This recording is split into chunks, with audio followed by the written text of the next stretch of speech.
I spent the remainder of Friday, all of Saturday with the Nas album, Nasir.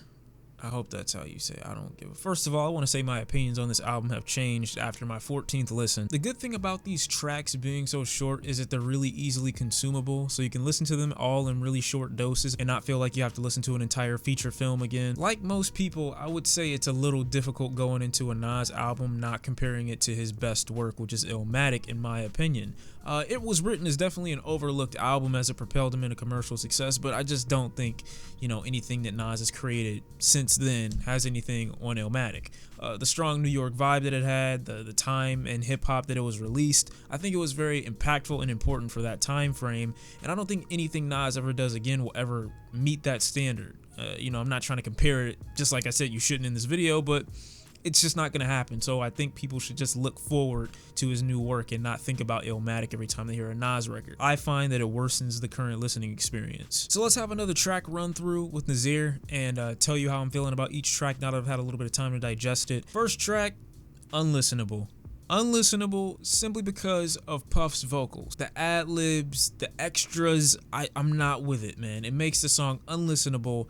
And the 070 Shake, I really did enjoy the first time. I didn't have that much of an issue with. I did mention that it was awkward in my first initial impressions of the song, but when her vocals come in, it's almost like modernization meets classical music for the first time. The instrumental and the sound from 070 just don't mix together in my opinion. Tie that into the fact that I really can't handle Diddy. They peak his audio at certain moments, distort his voice. It sounds awful. You can still take the message of Not For Radio away from the song, even with the really bad Diddy vocal. Nas insinuating that the popular media is out to give you entertainment, not to give you information. So the song that he's currently rapping over isn't likely to be played on the radio. After multiple listens though, here's where my issue with the Nas album begins. Now before I get into my little mini dive of this album, I would like to say that I still very much enjoy this project. So don't take any of my criticisms of me saying I don't like the album, because I definitely do still. But the issue with the album starts where Nas slightly throws some conspiracy theories into the music that he's supposed to be giving you information. Like his lines about John Hanson not being the first black president. The reason it's kind of difficult to separate fact from fiction is because Nas drops a lot of fact, but he also drops a little bit of fiction on some of these tracks, or information that we can't verify it's true or not. That's also where my issue with the album comes in, because Nas is making a clear point to give you information,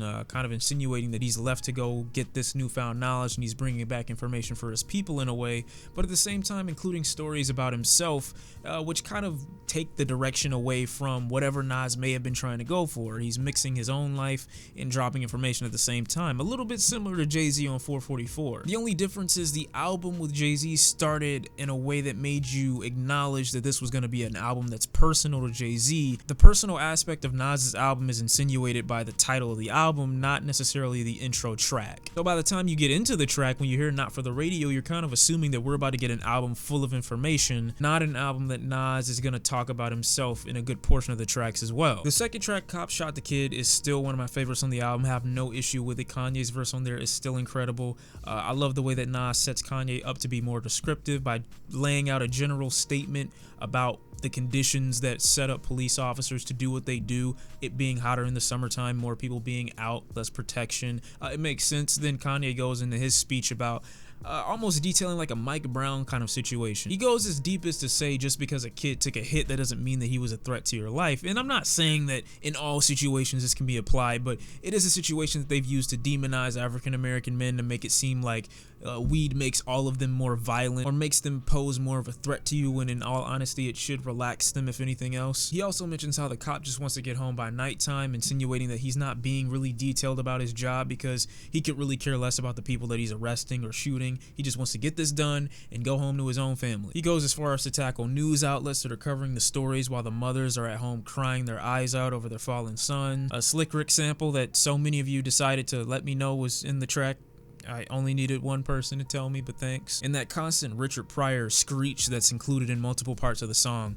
I don't know why, but it helps. The next track, White Label, is kind of what makes it a little bit more apparent that Nas doesn't really have a direct focus with this album. So while the instrumental is great and I'm enjoying hearing Nas rap, I don't really see a point to his lyrics on this track other than saying, I am this, I am that. I will give him credit for dropping constant lines in multiple songs, telling people to invest. Bonjour is another great track with Tony Williams that he goes off vocally and ties the rest of the song together beautifully. And I say it takes you out of what Nas says a little bit more because it's less explicit as he's describing the sex scene that he's having right now, and more classy and elegant the way Tony Williams is describing it. It feels like I'm at a gala or I'm at a ball or I'm dancing with this chick. He even mentioned Cinderella's shoe not being able to find this woman as she gets obscured by the crowd. Again, since the track starts off with Nas saying that he's just going to France off of his tour, it could be a reference to not being distracted, stay successful and focused as opposed to going off and meeting these women and having babies with them and getting yourself into a system. But this being a track where Nas is so personal, I'm assuming it's the former and not the latter. And here is the one track people went crazy about. Everything, featuring The Dream and Kanye West, whose vocals are perfectly layered over the track.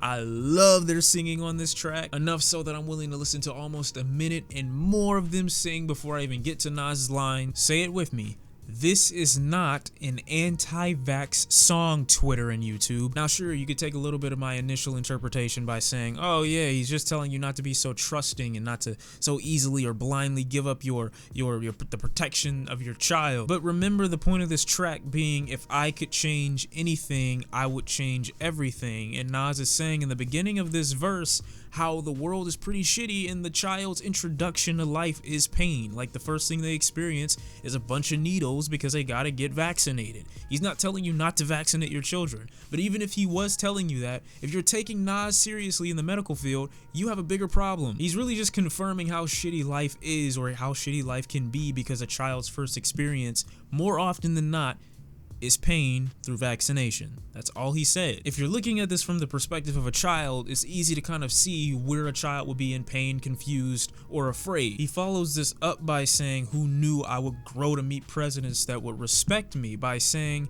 since my life started out this way and it started off so shitty, this was also my first experience to life, so who would have thought that I would grow and meet presidents that would respect and acknowledge me? But at the same time, he's saying how he still fears being racially profiled by these big corporations like Starbucks and Nestle. As we move along in the track, we pretty much see how Nas is detailing the rest of his life by saying, I came out of the projects, I came out of the ghetto with my first few albums, bought an 11,000 square foot mansion, it was haunted by dead rich white people, I had to cleanse the home of its sins basically, you had to buy old property. He's trying to say that there's change that needs to be made, and it's not just within himself, which again confuses me a little bit more about the purpose of this album. And on the track Adam and Eve, I like how Nas is talking about how he strayed away from the path that you're supposed to stay on in order to get more information, and he's giving that information back, also chastising other older people that have gray hairs, that have experienced life but aren't saying anything about it. But the more and more I hear this track, the less enjoyable it gets for me, only because there's not really a redeeming quality in the song. It's not really a point where it gets catchy or more melodically pleasing. It just pretty much stays the same, and the vocals from The Dream really aren't that vibrant or explosive or grand. They're just kind of low-key. The final track, Simple Things, is still one of my favorites because of how eerie and happy it sounds at the same time, like futuristic soul songs, where Nas is saying how after all this, no matter what happens, everything that I strived to be, everything that I did in my life,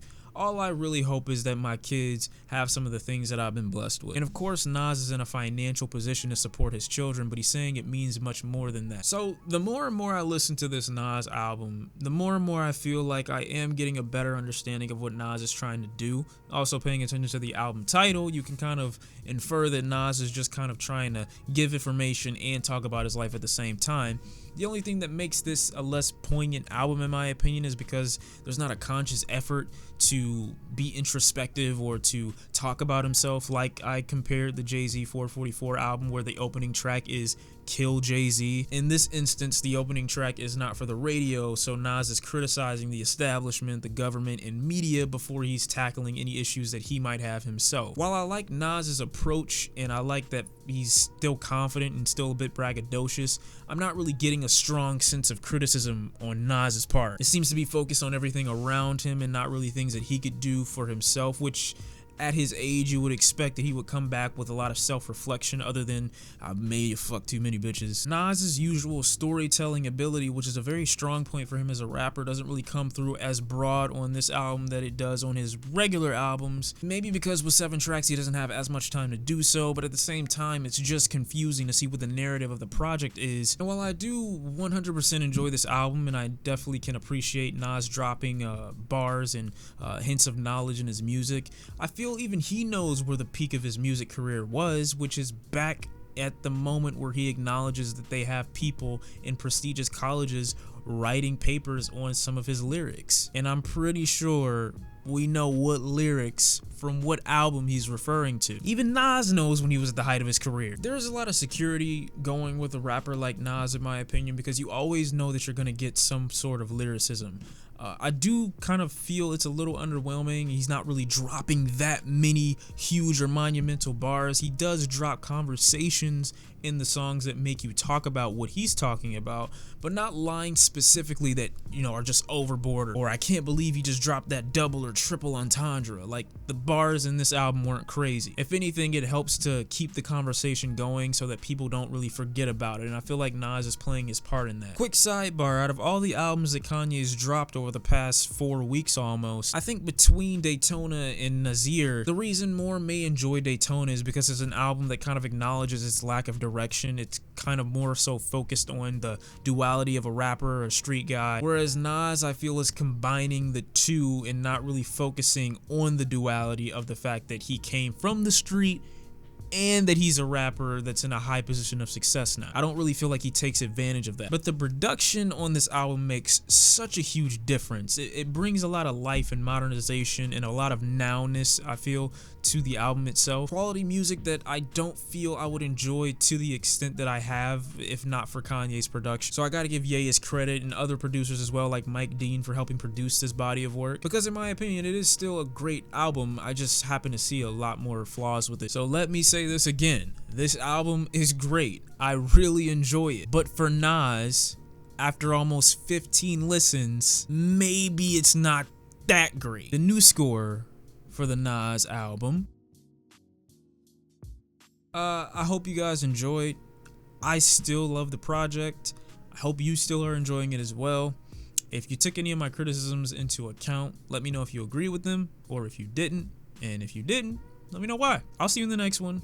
It's been Shawn C, and I'm out. Peace.